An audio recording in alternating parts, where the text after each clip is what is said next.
जय श्री राम कृष्ण हरी. हे केशवा, बुद्धी थोर, मग कर्म का तू सांगशी? ज्ञानयोगे कर्मयोगे मिश्रित कैसे बोधिशी? मज मोहना बाधो, असे तू श्रेयसाचे ज्ञान दे. जगी सर्व सांगती आपुले, तू प्रत्ययाचा बोध दे. या संपूर्ण सृष्टीमध्ये प्रत्येक जीवात ब्रह्मस्वरूप चेतना आहे, म्हणूनच जीवन आहे. पशु पक्षी प्राणी यांच्यामध्ये सुद्धा ती ब्रह्मस्वरूप चेतना आहे, म्हणून त्यांचं जीवन आहे. पण पशु पक्षी प्राणी यांचं जीवन जन्म मृत्यू हे संस्कारहीन आहे, त्यांना कोणत्याही प्रकारचे संस्कार नाही. आणि जेव्हा पशु पक्षी प्राणी या जगातून जातात, त्यांचा मृत्यू होतो, त्यांना लगेच जन्म आहे, लगेच लगेच जन्म आहे.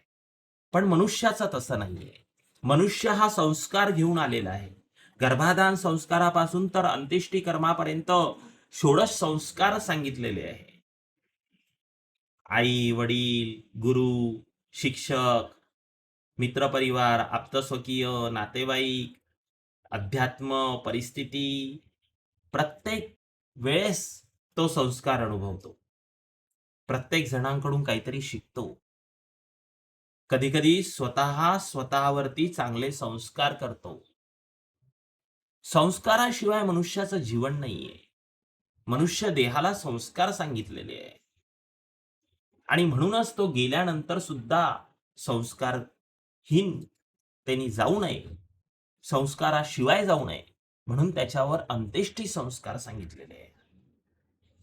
जेव्हा मनुष्य आपला प्राण सोडतो, या जगाचा निरोप घेतो, तेव्हा त्याचं रूपांतर जीवात्म्यामधून प्रेतात्म्यामध्ये होतं. त्यानंतर लगेच त्याला खाली ठेवायचं आहे, जमिनीवर झोपवायचं आहे, डोकं दक्षिणेकडे पाय उत्तरेकडे, एक दिवा लावायचा आहे. कारण त्याचा प्रवास जो आहे तो यममार्गे सुरू झालेला आहे आता. आणि यममार्गे म्हणजे अंधार. पण याच्यामध्ये सांगितलेलं आहे की प्रेत संस्थिता वायुरूपेनं, वायुरूपेत आहे प्रेत.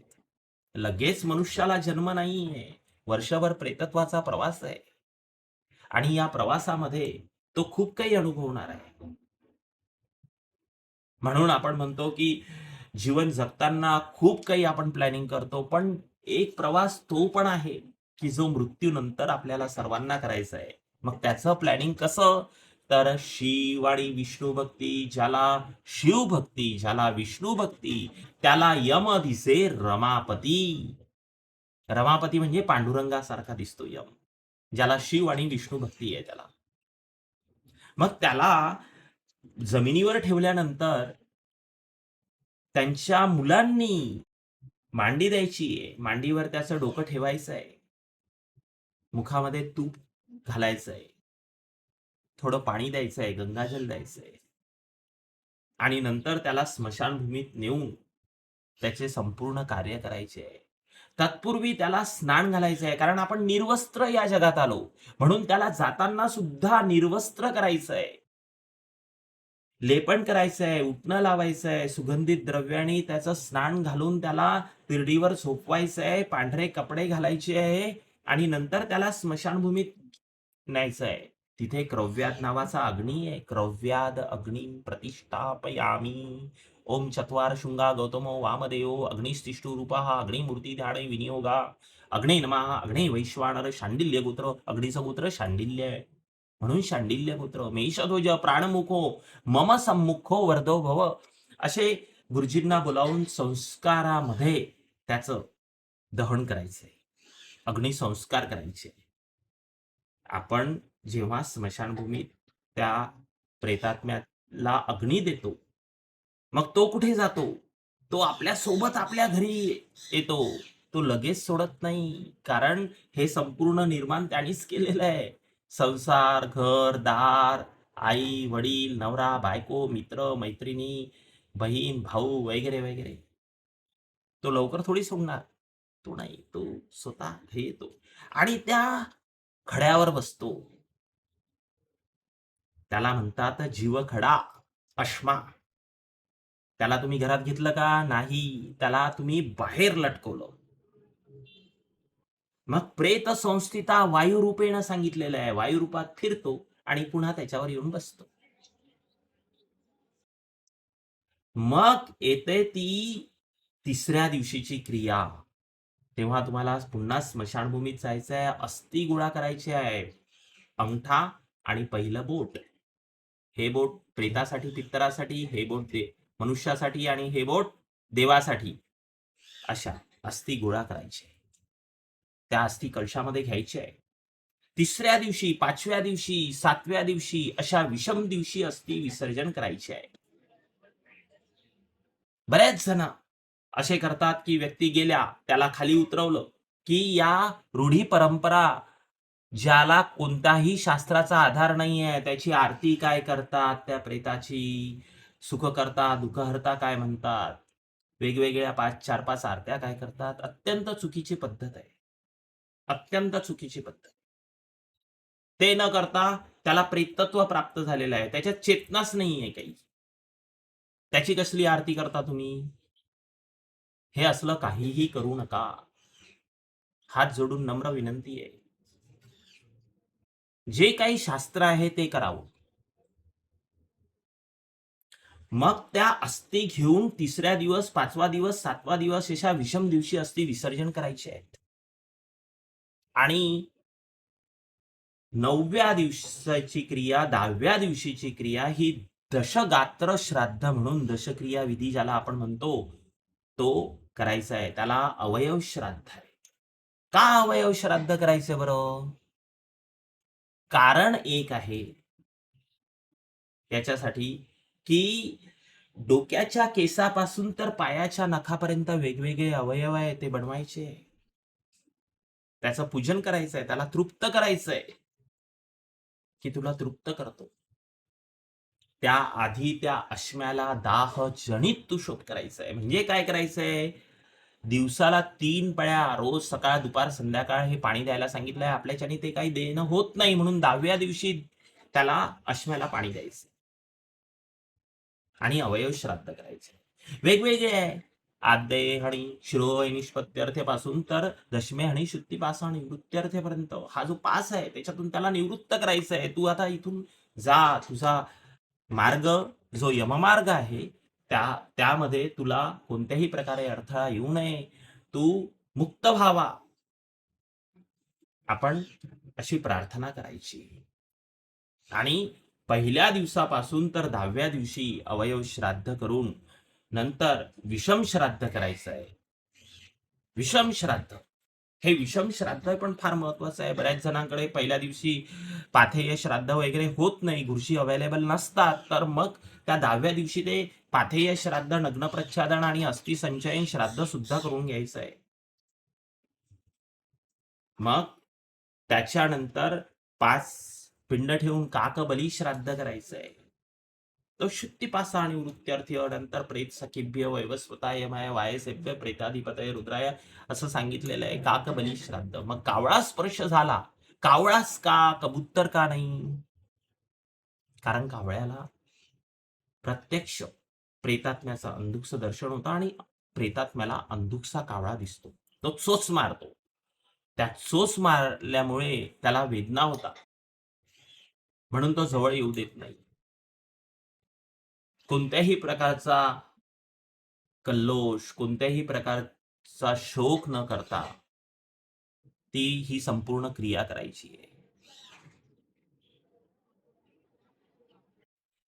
असं आहे, जित्या मेल्याच्या ठाई आत्मज्ञानी नारडे, जगी मरण कोणाला नसे, तू पांडित्य दाविसी कोरडे असं सांगितलेलं आहे. मग पहिल्या दिवसापासून तर 10व्या दिवसापर्यंत क्रिया झाल्यानंतर, त्या आश्म्याचं विसर्जन झाल्यानंतर आपल्याला घरी यायचे. स्नान वगैरे करून, शुद्धी करून 11व्या दिवशी पुन्हा गुरुजी सांगतील तिथे जायचंय. आणि त्याच्यासाठी म्हणून, कारण वैतरणा नदी आहे, वैतरणा नदीजवळ तो वाट बघतोय आणि वैतरणा नदीमध्ये असंख्य असे पिशाच आहेत, ज्यांची मुक्तता झालीच नाही. जे बरेच जण असे गेले ज्यांच्या जीवाला मुक्तता नाही मिळाली. असे तिथे गेलेले आहेत आणि सर्वांना ती क्रॉस करावीच लागते.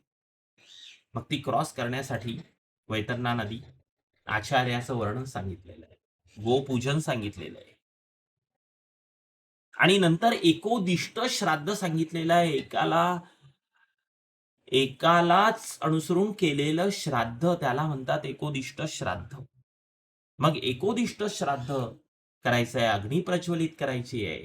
त्याच्यामध्ये वर्षाच्या 16 वेळा तो थांबणार आहे. मग त्या 32 वेळा आहुती द्यायची आहे. ओम उदीरतावर उत्परास उन्मध्यमा पितरा सौम्यासा असूये इयरुका ऋतज्ञास्तै नो वंतु पितरो हवेषु नमः स्वाहा असं म्हणू. त्या चरू, तीळ आणि तुपाच्या नंतर एक पिंड ठेवायचं आहे. त्या शून्य वृत्ती अर्थ आहे. जोपर्यंत शून्य होणार नाही तोपर्यंत मुक्त कसा होणार. मग तो पिंड ठेवायचा आहे. नंतर वसू आणि रुद्रगण श्राद्ध करायचंय. वसू मध्ये काय, वसू ध्रुव, अध्वर, सोम, आप, अनिल, अनल, प्रत्युष, प्रभास या. आणि रुद्र काय, तर रुद्र हे आहे वीरभद्र, शंभू, गिरीश, अजयकपाद, अहिर्बुज्ञ, पिनाकी, अपराजित, भुवनाधीश्वर, कपाली यांचं श्राद्ध करायचंय. वसुगण श्राद्ध आणि रुद्रगण श्राद्ध. हे झाल्यानंतर षोडश श्राद्ध करायचे आद्यमासिक आदी उणाब्दीपर्यंत. ते षोडश श्राद्ध याच्यासाठी करायचे आहे की तुम्हाला सपिंडीकरण करण्याचा, श्राद्ध करण्याचा अधिकार प्राप्त व्हावा म्हणून. कारण एक स्पेस हवा ना, प्रेतात्म्याला जायसाठी कुठेतरी एक स्पेस व्हावा. मग तो शकतो उत्तम लोक म्हणजे काय, आपण म्हणतो प्रेतस्य प्रेतत्वम निवृत्ती उत्तम लोक प्राप्तार्थे म्हणजे काय, उत्तम लोक काय, सर्वच काही उत्तम आहे पण काहीतरी हवं. मग त्याला पितृलोकात पाठवायचं आहे आपल्याला. मग पितृलोकात पाठवण्याचा अधिकार प्राप्त करण्यासाठी षोडश श्राद्ध सांगितलेले आहे, याला आपण षोडशी असं म्हणतो. मग हे षोडश श्राद्ध झाल्यानंतर सपिंडीकरण श्राद्ध करायचं आहे. त्या पिंडाला पुरुष असेल तर त्याचे वडील, त्याचे वडील, त्याचे वडील, पितू, पितामह, प्रपितामह म्हणजे वडील, आजोबा, पणजोबा, आणि स्त्री गेली असेल तर तिची सासू, तिची सासू, तिची सासू, या तिघांच्या मध्ये त्याला मिक्स करायचंय. पितृलोक गमन आहे, पितृलोक. मग या पितृलोकामध्ये तो गेल्यानंतर तिथे तो विश्राम करतो. वर्षभर प्रेतत्वाचा प्रवास आणि नंतर त्यांना म्हणजे हे पितृलोकात जाण्यासाठी जो सपिंडीकरण श्राद्ध सांगितलेलं आहे तिथे तुम्हाला कोणाच्या सानिध्यात करायचं आहे, कोणाच्या साक्षीनी करायचं आहे, काम आणि काल हे संगत विश्वदेव स्थापन करायचे आहे. विश्वदेव स्थापन करून मधात प्रेताला बसवायचं. नंतर इकडे त्याचे वडील, आजोबा, पणजोबा किंवा सासू, तिची सासू, तिची सासू असे यांना बसवायचंय आणि त्यांना नैवेद्य द्यायचं आहे. वरण भात, भाजी, पोळी, वडी, खीरचा श्राद्धीय स्वयंपाक द्यायचा आहे. त्याच्यानंतर त्यांच्या समक्ष श्राद्ध करायचंय आणि त्यांच्या समक्ष श्राद्ध केल्यानंतर तो पितृलोकात जातो. मग या पितृलोकामध्ये गेल्यानंतर तो स्थिरावतो, त्याची क्रिया इथे पूर्ण होते आणि मग त्रयोदश दिन 13व्या दिवशी विधी करायचा आहे घरी. कलश पूजन, गणेश पूजन, मृत्युंजय पूजन, वरुण पूजन वगैरे पुण्यावाचन करून मासिक निवृत्ती करायची आहे. जी षोडश श्राद्ध आपण केलं त्याची निवृत्ती करायची आहे, मासिक निवृत्ती, आणि पिंडदान करायचं आहे. सर्वात जास्त त्रास याच दिवशी त्या प्रेतात्म्याला होतो, 13व्या दिवशी, जेव्हा तो बघतो की सर्वजण आपापल्या कामाला लागले, गोडधोड खाऊन राहिले आणि मला विसरले. कोणते कोणते आत्मे, तृप्त झालेले आत्मे जे असतात ते आशीर्वाद देतात की मी आता माझ्या पुढच्या प्रवासाला मोकळा. माझे जे आप्तस्वकीय आहे, माझे जे मुलं मुली आहेत ते पण आपापल्या कर्माला लागले. म्हणून कर्म प्राधान्य सांगितलेलं आहे. त्रयोदश दिन झाल्यानंतर, सर्व भोजन झाल्यानंतर इथे खऱ्या अर्थाने त्या प्रेतात्म्याला मुक्ती प्राप्त होते. बरं, आता दुसरं उदाहरण सांगतो मी तुम्हाला. हा तर झाला कर्माचा भाग. कोणत्या कर्माचा भाग? अंत्येष्टी कर्माचा भाग. पण कोणाकोणाच्या नशिबात हे सर्व काहीच नाहीये. संस्कार नाहीये, गुरुजी नाही मिळत आहे, किंवा काही परिस्थितीमुळे आपण हे कार्य करू शकत नाही. तर मग त्या प्रेताला गती नाही मिळणार का? प्रत्येकाला गती आहे. प्रत्येकाला गती आहे. कर्माची गती असे गहन. म्हणून जीवन जगताना आपण असे कर्म करूया. अशा लोकांच्या सानिध्यात राहूया. असे चांगले विचार करूया, की जेणेकरून आपली मती भ्रष्ट होणार नाही.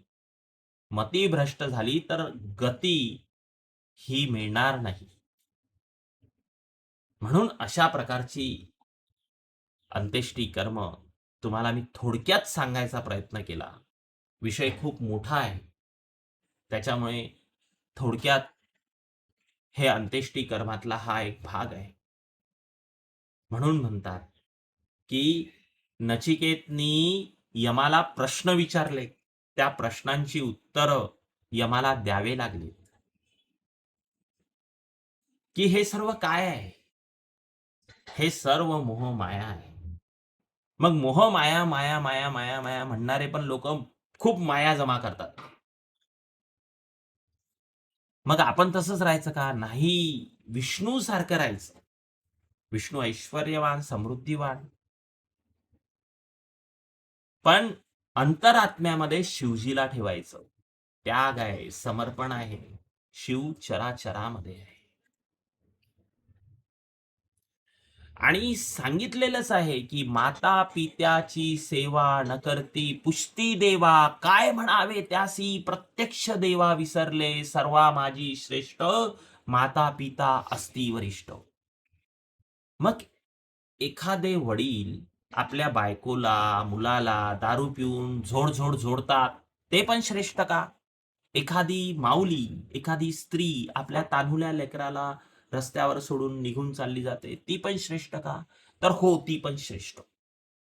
कारण तिने जन्म दिलेला आहे. जन्म दिला, त्यांचं कर्तव्य संपलं.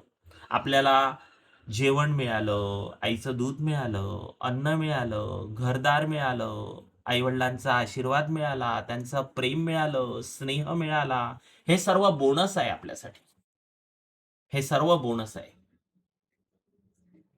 त्यांनी आपल्याला जन्म दिला, हेच खूप आहे. हे जग दाखवलं, हेच खूप आहे. गर्भातच मारून टाकलं असतं तर काय झालं असतं? म्हणून आई-वडिलांची सेवा करायची. जेव्हा आपण शिशु अवस्था, बाल्यावस्थामध्ये होतो, तेव्हा शिसू करायचो. तेव्हा त्या माऊलीला कधी कंटाळा नाही आला. माऊली जेवायला बसली, आपल्या बाळाने शी केली. माऊली उठली आणि ती शी काढली, पुन्हा 2 घास घेतले. तिला कंटाळा नाही आला. पण जेव्हा माऊली वृद्धावस्थामध्ये जाते, तेव्हा आपल्याला कंटाळा येतो. तेव्हा आपल्याला किळस येते. तेव्हा आपण तिला वृद्धाश्रमाचा दरवाजा दाखवतो. अत्यंत चुकीचं आहे. अत्यंत चुकीचं आहे. हे सर्व ऋण आहेत, जे आपल्याला फेडायचे आहे. म्हणून अंत्येष्टी कर्म सांगितलेले आहे, की गेल्यानंतर सर्व ऋणातून मुक्त व्हायचं आहे. खांद्यावर आपण घेतो. आपल्याला लहानपणी आपल्या बाबांनी खांद्यावर घेतलेलं असतं. गेल्यानंतर त्या प्रेताला आपण खांद्यावर घेतो, खांदे देतो. हे सर्व ऋण आहे. तेव्हा हे सर्व तुम्हाला थोडक्यात सांगायचा मी प्रयत्न केला. जय श्रीराम कृष्ण.